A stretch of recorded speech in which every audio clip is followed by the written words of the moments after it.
Good morning!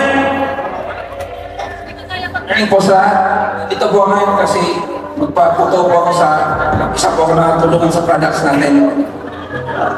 Pagkilala po pala ako pala si Danny Bioy, 45 years old.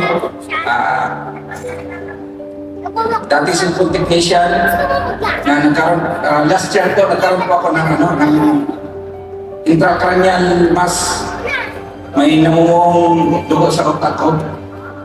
Kaya last March 2024, yan confine ko sa SW.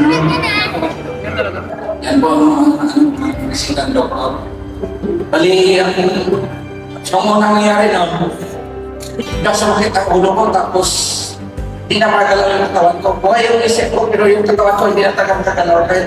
Kaya kung gagawin ko, kaya dahil galing ako si Mrs. na papadala ko sa ospital.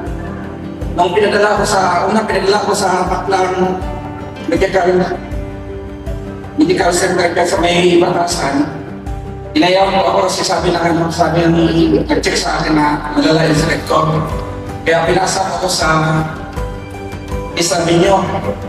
Doon sa Isabinyo, pagdating doon, nilapatan ako agad ng first aid. Tapos, pero nakasakay mo sa wheelchair, hindi ko magalaw ng katawan ko.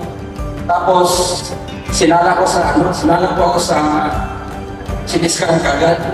Ngayon, napailing-iling yung doktor, sabi ng doktor, malubha na yung kalagayan ko, bihira na masurvive. Sabi ko sa sarili ko, Lord, ikaw na pumahala sa akin. Gusto ko na yung sarili ko sa'yo.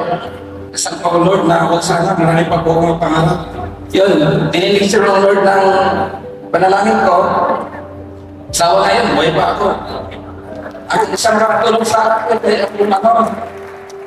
yung product natin na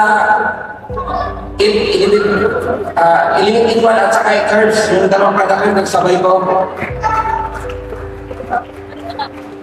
Yan ako kahit sa hospital. Kasi yung resita ng doktor talaga, yung gamot na binigay sa akin sobrang taas ng dosage kasi hindi ko kaya. Ininom ko na siguro yung mga 2 days.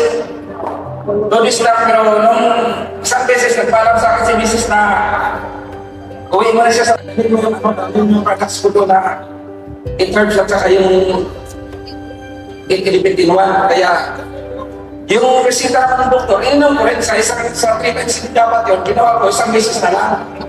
Kasi hindi ko kaya yung doses ng yung product nila parang nahilo ako sa sobrang lakas. Kaya pinaalam ko naman yung product natin, okay naman daw, sabi ng doktor, okay naman kasi yan, good supplement naman yan. Approve naman sila na inumin ko daw yan. Tapos, sunod-sunod ko na yung minom ko ako ng isang herbs at saka isang limitin pala at saka 2 herbs, nagsabay ko yung 3 times a day. Ay yun, sa awa ng Diyos, yung sakit ng ulo ko, unti-unti siya nawawala. Tuloy-tuloy ko yun hanggang halos mabot ko ng 2 linggo. Kaya sabi talaga ng doktor sa akin, kailangan daw talaga ako operahan. Pero, tinanong ko kung paano ko paraan ng pag-opera. Sabi nila, iwain na yung scalp ko, tapos i-grind din yung ulo ko para masip-sip yung dugo na mumunog sa utak ko. Kaya hindi ko pumayag kasi hirap na pumasurvive na gano'n. Kaya laki ko po talagang pasasalamat sa Diyos natin na binigay niya sa akin si Tao Libet. At saka maraming salamat po sa bumubuo ng Tao Libet, lalo na kay CEO Captain Robert de la Viña. Maraming salamat po. Mga Piodes, maraming salamat po sa inyo lahat. Dahil sa Tao Libet, nadugtungan po ang buhay ko. Hanggang ngayon, malakas po. Pero sabi nila sa akin, hirap na masupply, pero ngayon, buhay pa ako sa awa ng Diyos. Maraming salamat po, Lord, na binigyan po sa amin sa Tao Libet. Alam ko maraming pagkatulungan lang sa products namin sa pagkakalusugan at sa financial po. Sa susunod po, akit po ako dito lang. Hindi ko bahagi ng sa products, magbabahagi po sa success story po. Thank you.